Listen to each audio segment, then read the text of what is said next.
Hello everyone, as usual, I am Muhammad Rais from Tagore School, Parbatsar. Today we are going to study a poem of class 7th, The Sad. In our previous video, we have completed the chapter 3rd, Gopal and the Hills of Fish, and in our today's video, we are going to study a poem, The Sad. This poem is written by Frank Flynn. You can see the writer name in the corner of this, आप इसके corner पे देख सकते हैं Frank Flint इसका writer name है the sad. और the sad means होता है छप्पर, यानी छप्पर एक छोटे से कमरे जैसा होता है जो कि मुख्य घर से थोड़ी दूरी पर होता है और जहाँ पे नॉर्मली हम अपने घर की जो एक्स्ट्रा थिंग्स होती है जैसे टूल्स है, जो अपने व्हीकल्स है, जो अपने एनिमल्स है, उनको वहाँ पे रखते हैं। तो इसकी जो छत होती है वो नॉर्मली क्या होती है, कच्ची होती है। छप्पर सैड की बनी होती है, टीन सैड की नॉर्मली बनी होती है, उसको बोला जाता है सैड यानी छप्पर या छपरा जिसको अपन नॉर्मली बोलते हैं लोकल लैंग्वेज में, वो होता है सैड। तो before read this poem we have to discuss about some points that are given in the top of this page. यानी इस पोएम को पढ़ने से पहले इस पोएम से संबंधित कुछ डिस्कसिंग पॉइंट्स दिए हुए हैं ऊपर, उनको अपन पढ़ेंगे। जिसे फर्स्ट है, do you know what is a sad, what A sad is. Do you know, do means क्या, यू मीन्स आप, नो मीन्स जानते हैं, वॉट मीन्स क्या, ए सैड मीन्स एक छप्पर, इज मीन्स है। यानी कि आप जानते हैं एक छप्पर क्या है, यानी छप्पर क्या होता है। तो a cow sad, a tool sad, A would sad for example. यानी एक काउ सेड मतलब होती है गौशाला, यानी जहाँ पे गायों को बांधते हैं वो गौशाला।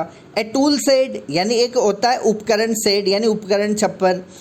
ए वुड सेड एक लकड़ी का सेड होता है, फॉर एग्जाम्पल यानी उदाहरण के लिए। यानी सेड क्या होता है, जिससे गायों का सेड अलग होता है, जो टूल औजार का सेड अलग होता है, लकड़ियों का सेड अलग है, ये इनके एग्जाम्पल है सेड के।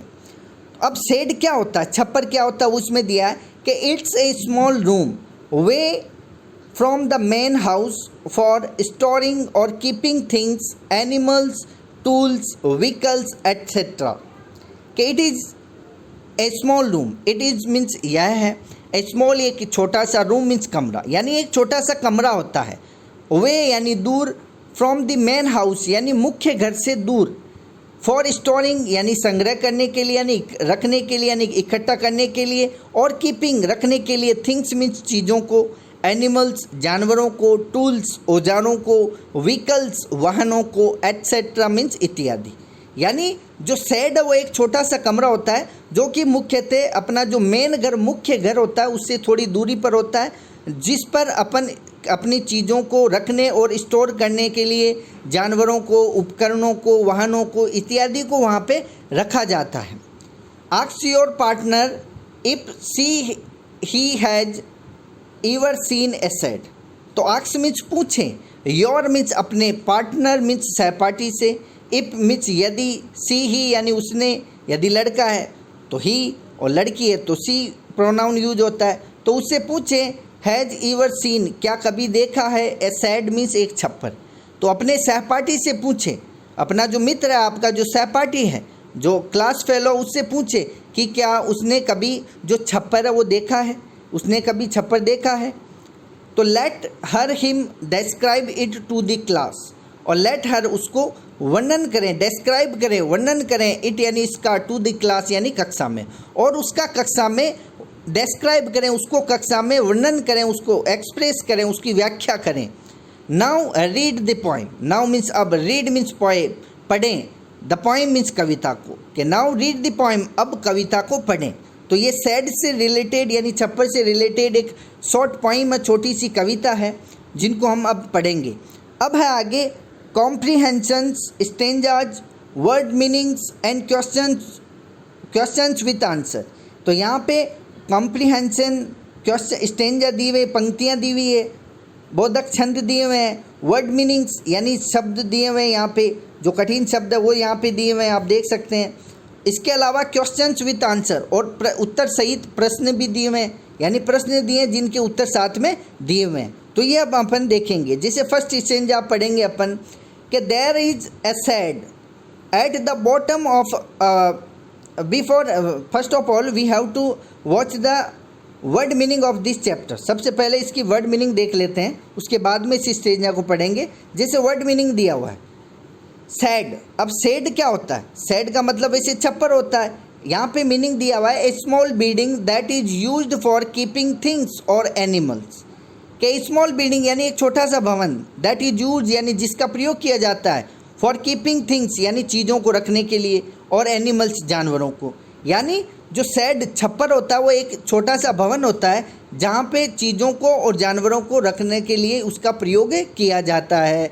आगे है जैसे बॉटम। बॉटम यानी वैसे नॉर्मली तल होता है, लेकिन यहाँ पे बॉटम का मीनिंग दिया लोवेस्ट पार्ट यानी निचला भाग। तो बॉटम का मतलब यहाँ पे निचले भाग से है। आगे है स्पाइडर। स्पाइडर का मतलब वैसे क्या होता है? स्पाइडर का मतलब होता है मकड़ी। तो यहाँ पे दिया हुआ है मीनिंग इसका दिया हुआ है a small insect with 8 legs, यानी ए स्मॉल इंसेक्ट एक छोटा कीट, विद 8 लेग्स यानी जिसके 8 टांगें होती। तो वो ऐसा छोटा जीव जिसके 8 टांगें होती है वो होती है स्पाइडर यानी मकड़ी। तो मकड़ी के 8 टांगें होती है, ध्यान रखने की बात है। अगला है वेब। वेब का मतलब होता है जाला, जिसको बोलते हैं जाला। मकड़ी का जाला कोब वेब बोला जाता है। कॉब वेब मीन्स मकड़ी का जाला होता है। यहाँ पे वेब दिया तो वेब का मतलब जाला होता है। A type of fine net. A type यानी एक प्रकार, ऑफ फाइन यानी महीन यानी पतली, नेट मीन्स जाल का, यानी एक पतली जाल का प्रकार बोल सकते हैं, एक महीन जाल जिसको बोला जा सकता है यानी जाल। हैंगिंग का मतलब यहाँ पे दिया सस्पेंडेड। हैंगिंग मीन्स लटकते हुए यानी लटकता हुआ, सस्पेंडेड। आगे है एक्रोस। एक्रोस का मतलब आर पार होता है।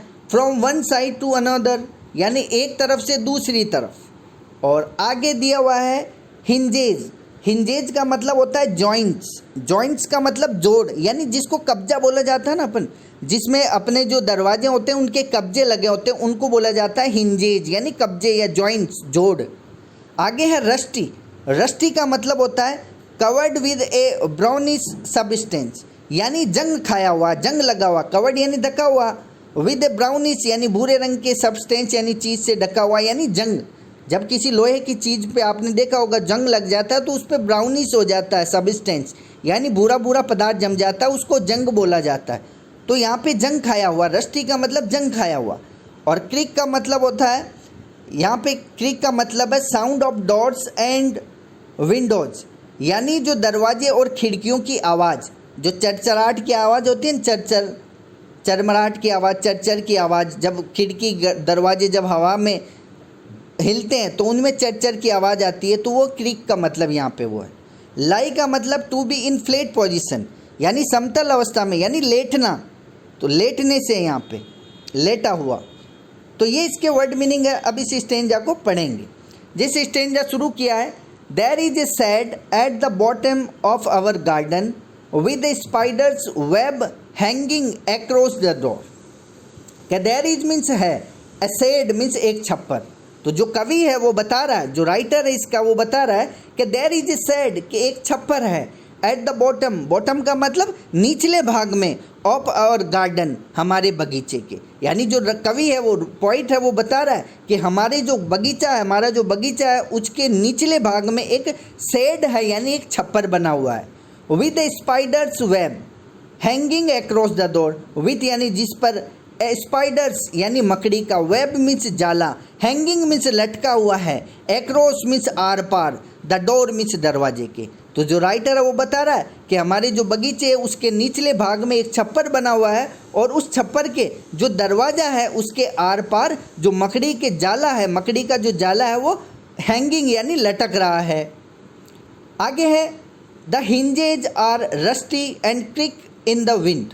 द हिंजेज यानी, हिंजेज यानी जंग खाए हुए हैं। हिंजेज का मतलब जॉइंट्स होता है, यानी जो कब्जे हैं। आर मीन्स है रस्टी। रिस्टी का मतलब होता है जंग खाए हुए, यानी जो दरवाजे हैं उनके जो कब्जे लगे हुए हैं, जो जॉइंट्स हैं वो जंग खाए हुए हैं। And creak in the window, creak in the wind. Creak यानी जो आवाज़ होती है, क्रिक यानी जो दरवाजे या जो खिड़की आवाज़ है वो, इन द विंड यानी हवा में जो दरवाजे और खिड़की है वो चरचर की आवाज़ आती है। यानी जो दरवाजे हैं उनके जो कब्जे हैं वो जंग खाए हुए हैं, और जो हवा के अंदर जो दरवाजे और जो खिड़कियां हैं वो चरचर की आवाज़ करते हैं। Then I am in bed I lie and I listen. I will open that door one day. कि व्हेन मीन्स जब, आई एम इन बेड यानी जब मैं बिस्तर में हूँ, यानी जब बिस्तर पे लेटा हूँ, आई लाई में लेटा हुआ हूँ, आई लिसन में सुना, यानी जब वह उस बिस्तर, वो अपने बिस्तर पर लेटा हुआ था तो वह क्या कर रहा था, बिस्तर पर, अपने बिस्तर पर था और उस पर लेटा हुआ था, तो उसने सुना। आई मीन्स मैंने, लिसन मीन्स सुना, तो उसने सुना, क्या सुना, उस दरवाजे के यानी चरचराने की आवाज़ सुनी। आई विल ओपन, आई मीन्स मैं, विल ओपन यानी खोलूंगा, दैट डोर यानी उस दरवाजे को, वन डे मीन्स एक दिन, और मैं उस दरवाजे को एक दिन खोलूंगा। तो यहाँ पे उस छप्पर से रिलेटेड देखो पिक्चर भी दिया हुआ है, आप देख सकते हैं। इस प्रकार के छप्पर आपने भी अपने घरों में या आसपास के एरियाज में देखा होगा। ये छप्पर है, शेड बोला जाता है इसको। अब इससे रिलेटेड क्वेश्चंस दिए हुए हैं यहाँ पे, कि जैसे फर्स्ट क्वेश्चन है, where is the shed located. Where means कहाँ, इज मीन्स है, द शेड मीन्स छप्पर, लोकेटेड मीन्स स्थित, यानी छप्पर कहाँ पे स्थित है, यानी जो छप्पर है वो कहाँ पे है। तो छप्पर कहाँ पे है, बगीचे के निचले भाग में है। तो लिख सकते हैं the shed is located at the bottom of the poet's garden, यानी जो छप्पर है वो कवि के बगीचे के निचले भाग में स्थित है। तो लिख सकते हैं the shed is located at the bottom of the poet's garden.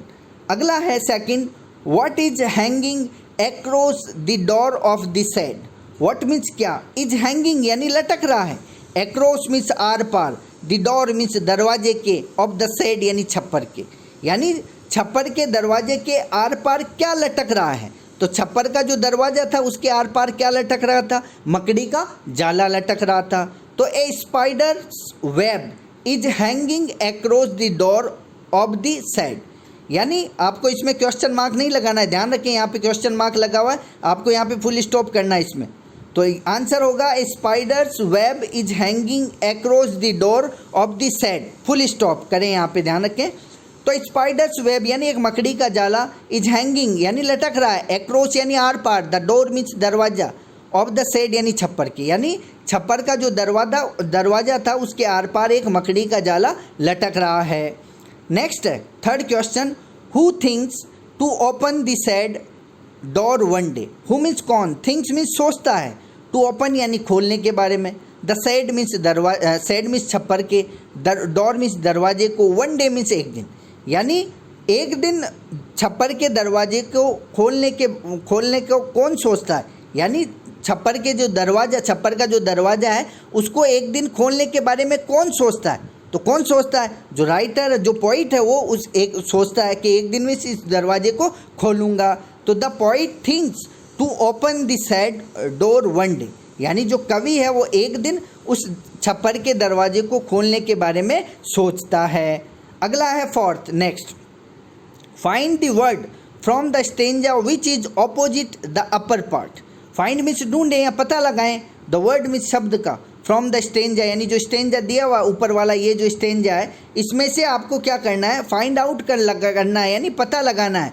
Which is opposite, जो अपोजिट है विलोम शब्द है, upper part, upper part means होता है ऊपरी भाग, तो इसका अपोजिट आया हुआ है इसमें, बॉटम यानी निचला भाग होता है, लोवेस्ट पार्ट जिसको बोला जाता है निचला भाग, तो इसका ऑपोजिट हो जाएगा अपर पार्ट का बॉटम, यानी जो लोवेस्ट पार्ट यानी निचला भाग है। अगला स्टेंजा है, तो स्टेंजा पढ़ने से पहले इसके भी वर्ड मीनिंग देखेंगे अपन। पहला है जैसे डस्टी, डस्टी का मतलब होता है धूल भरा, यानी एकदम धूल से भरा हुआ, कवर्ड विद डस्ट यानी धूल से ढका हुआ। आगे है क्रैक्स, क्रैक्स का मतलब है टूटा हुआ, ब्रोकन, टूटा हुआ। आगे है pans of glass, pans of glass का मतलब होता है खिड़की का कांच, यानी pieces of glass in a window, ये एक खिड़की में कांच के टुकड़े, उनको बोला जाता है पैन्स ऑफ ग्लास, यानी खिड़की के जो कांच होते हैं उनको पैन्स ऑफ ग्लास बोला जाता है। आगे है स्टेयरिंग, स्टेयरिंग का मतलब होता है लुकिंग फिक्सली, यानी टकटकी लगा कर देखना, यानी घूरना। तो लुकिंग फिक्सली यानी टकटकी लगा के देखना, यानी एकतार देखना, वो होता है घूरना, staring. Pass, to move past और गो बाई, यानी जाना या अतीत में जाना, यानी गुजरना, पास का मतलब गुजरना। पीप का मतलब होता है झांकना, वैसे पीप यानी झांकना होता है, यहाँ पे दिया look at quickly and secretly, जल्दी से और रहस्यपूर्ण देखना, वो होता है झांकना, पीप यानी झांकना। नेक्स्ट है थ्रू। थ्रू का मतलब होता है होकर, गुजरना, यानी from one end to the other, यानी एक तरफ से दूसरी तरफ, वो होता है थ्रू, आर पार जिसको बोला जाता है। अब इस स्टेंजा को पढ़ेंगे कि there is a dusty old window around at the side with 3 cracks panes of the glass. कि देयर इज मीन्स है, यानी कवि जो बता रहा है कि देयर इज मीन्स है, ए डस्टी यानी एक धूल भरा, ओल्ड विंडो यानी पुरानी खिड़की, अराउंड द साइड यानी एक तरफ, विद 3 क्रैक्स यानी जिसमें 3 मीन्स 3, क्रैक्स मीन्स टूटे हुए हैं, पेन्स ऑफ ग्लास यानी कांच के टुकड़े। यानी जो कवि है वो बता रहा है कि एक पुरानी खिड़की है जो धूल से भरी हुई है चारों तरफ से, और उसके जो खिड़की के जो ग्लास है, जो कांच है, वो 3 कांच टूटे हुए हैं, यानी उस खिड़की के 3 कांच टूटे हुए हैं। I often think there is someone staring at me each time that I pass. तो आई मीन्स में, ऑफन मीन्स अक्सर या प्राय, थिंक मीन्स सोचता हूँ, कि दैट समवन कि कोई, स्टेयरिंग यानी घूर रहा है, एट मी यानी मुझको, और अक्सर मैं सोचता हूँ, यानी जो कवि है वो बता रहा है कि अक्सर मैं सोचता हूँ कि मेरे को उस छप्पर में से कोई घूर रहा है, यानी मेरे को देख रहा है। Each time that I pass, each time यानी हर समय, दैट जबकि आई मीन्स में, पास मीन्स गुजरता हूँ, यानी जब भी मैं, यानी हर समय जब मैं वहाँ से गुजरता हूँ तो मैं ये महसूस करता हूँ, यानी जब भी कवि उस छप्पर की ओर से गुजरता था तो हमेशा महसूस करता था और ये सोचता था कि उस छप्पर में से कोई, शायद उसको कोई घूर रहा है, देख रहा है। तो I will pip through that window one day, I means में, विल पिप यानी झाँकूंगा, थ्रू यानी होकर, दैट विंडो यानी उस खिड़की से, वन डे मीन्स एक दिन। तो जो कवि है वो कहता है कि एक दिन मैं इस खिड़की से होकर इस छप्पर के अंदर झांकूंगा। अब आगे इससे रिलेटेड क्वेश्चन है वो देखेंगे कि how many cracked glass panes are there in the window of this shed. कि हाउ मैनी मीन्स कितने, क्रैक्ड यानी टूटे हुए, ग्लास पेन्स यानी जो खिड़की के कांच हैं, are there in the window यानी खिड़की में, ऑफ दिस शेड यानी छप्पर की जो खिड़की है उसमें कितने जो कांच है वो टूटे हुए हैं। तो 3 ग्लास क्रैक्ड है, 3 कांच टूटे हुए हैं, तो लिख सकते हैं there are 3 cracked glass panes in the window of the shed, कि जो छप्पर है उसकी खिड़की में 3 कांच टूटे हुए हैं। अगला है next, what does the poet often think. What means क्या, डज द पोइट मीन्स कवि, ऑफन मीन्स अक्सर या प्राय, थिंक यानी सोचता है, कि जो कवि है वो अक्सर क्या सोचता है। तो अक्सर कवि क्या सोचता है कि शायद कोई मुझे इस छप्पर से देख रहा है या इस छप्पर से मुझे घूर रहा है, ये सोचता था। तो लिख सकते हैं the poet often thinks that there is someone inside the shed who stares at him. तो कवि है वो सोचता, अक्सर सोचता है कि इस छप्पर के अंदर कोई है जो मुझे घूरता है, यानी मुझे घूर रहा है। आगे है third, what does he decide to do. What means क्या, डज ही डिसाइड वह निश्चय करता है, टू डू यानी करने का, यानी कवि क्या करने का निश्चय करता है। तो कवि एक दिन उस खिड़की से झांकने का निश्चय करता है। तो लिख सकते हैं he decided to peep through window one day. He means वह डिसाइड यानी निश्चय करता है, टू पिप यानी झांकने का, थ्रू विंडो यानी खिड़की से होकर, वन डे मीन्स एक दिन, यानी एक दिन वह खिड़की से होकर झांकने का निश्चय करता है। फोर्थ है, find the word from the stanza which is opposite to unbroken. यानी जो स्टेंजा दिया हुआ है, जो अपन इस स्टेंजा पढ़ा है, इस स्टेंजा में से आपको जो अनब्रोकन का ऑपोजिट पता लगाना है। अनब्रोकन यानी बगैर टूटा हुआ, सही सलामत जिसको बोल सकते हैं अपन, तो इसका ऑपोजिट होगा क्रैक्ड, CRACKED, क्रैक्ड मीन्स टूटा हुआ। तो it is enough for today. In our next video we will read the further poem. So thanks for watching this video.